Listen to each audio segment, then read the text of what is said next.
George Soros, um homem envolto em política controvérsia e ainda um dos investidores mais bem-sucedidos de todos os tempos. Enquanto muitos hoje estão familiarizados com seus esforços políticos, há uma história muito mais interessante que, em comparação, evitou ao público. Neste vídeo, vamos voltar à década antes do euro, onde as moedas no oeste selvagem da Europa permitiram a George Soros quase quebrar o Banco da Inglaterra e fazer $1 bilhão no processo. Após a Segunda Guerra Mundial, as nações da Europa decidiram que a única maneira de evitar o mesmo tipo de destruição era unir-se e formar uma união estreitamente integrada. A ideia era que, se as economias europeias dependessem umas das outras, seria improvável começar outra guerra. A expressão máxima dessa integração é o euro, mas antes da introdução da moeda única em 1999, a Europa tinha outro sistema para gerenciar suas moedas. Em 1979, os países da União Europeia não estavam prontos para desistir de suas moedas nacionais, mas concordaram em vinculá-las em um sistema fixo, removendo efetivamente as flutuações das taxas de câmbio que geralmente ocorrem ao fazer negócios além das fronteiras. Esse sistema, conhecido como Taxa de Câmbio Mecanismo, ERM, facilitou as transações, mas também tornou os bancos nacionais dos países vulneráveis. As pessoas compram moedas todos os dias em grandes volumes para financiar importações ou exportações, e essas transações afetam significativamente as taxas de câmbio. Quando um país fazia parte do ERM, precisava monitorar constantemente os mercados e intervir se a taxa de câmbio se desviasse muito.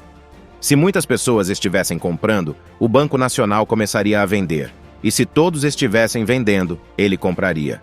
No entanto, o ERM tinha falhas, porque cada país possui características econômicas únicas que precisam ser equilibradas, como taxas de juros, inflação e crescimento econômico. Isso se tornava difícil quando suas moedas estavam artificialmente vinculadas a outras. Margaret Thatcher, a primeira-ministra do Reino Unido na época, compreendeu essa questão e se opôs à participação do Reino Unido no ERM desde o início. No entanto, à medida que a economia britânica piorou no final da década de 1980, os membros mais pró-europeus do Partido Conservador ganharam influência. E em outubro de 1990, a Grã-Bretanha aderiu ao ERM, apesar da oposição de Thatcher, devido ao poder político de John Major, o chanceler do Tesouro na época. Menos de um mês depois, Thatcher renunciou, e John Major foi selecionado como primeiro-ministro, saudando o ERM como sua vitória. Durante toda a minha vida adulta, vi governos britânicos comprometidos com a busca virtuosa de inflação baixa por problemas de mercado ou políticos. Eu não tinha ilusões quando levei a Grã-Bretanha para o mecanismo de taxa de câmbio. Ele disse na época que a associação não era uma opção suave. A opção programável, a opção desvalorizada, a opção inflacionária, na minha opinião, seria uma traição do nosso futuro neste momento, e eu digo categoricamente que não é a política do seu governo. Mas enquanto novembro de 1990 pode ter sido o início de uma carreira política de muito sucesso para John Major, era apenas o começo dos problemas econômicos da Grã-Bretanha. Quando o Reino Unido entrou no ERM, já estava em recessão. No entanto, quando uma economia está em recessão, o Banco Central, neste caso, o Banco da Inglaterra, normalmente cortaria as taxas de juros para sustentar a economia. Mas, devido ao ERM, isso não era mais uma opção. A libra britânica já era uma moeda fraca, com a taxa de inflação do Reino Unido sendo 3 vezes maior do que a da Alemanha. Se o Banco da Inglaterra reduzisse as taxas de juros, isso ajudaria a economia britânica, mas desvalorizaria a libra a ponto de a Grã-Bretanha ter que deixar o ERM, o que John Major se recusava a fazer. Assim, entre 1990 e 1992, a economia britânica sofreu. Para tentar manter a libra valorizada, o Banco da Inglaterra comprou libras no mercado, utilizando suas reservas de divisas.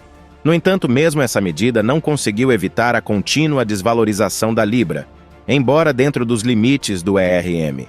Praticamente todos os especuladores de moeda sabiam que, eventualmente, a libra britânica teria que ser desvalorizada.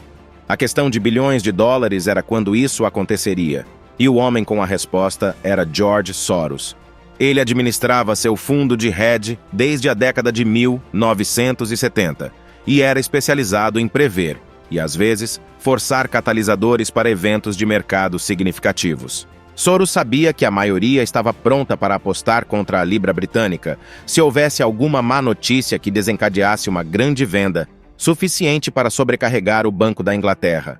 A partir de agosto de 1992, Soros e seu fundo começaram a construir uma posição contra a libra.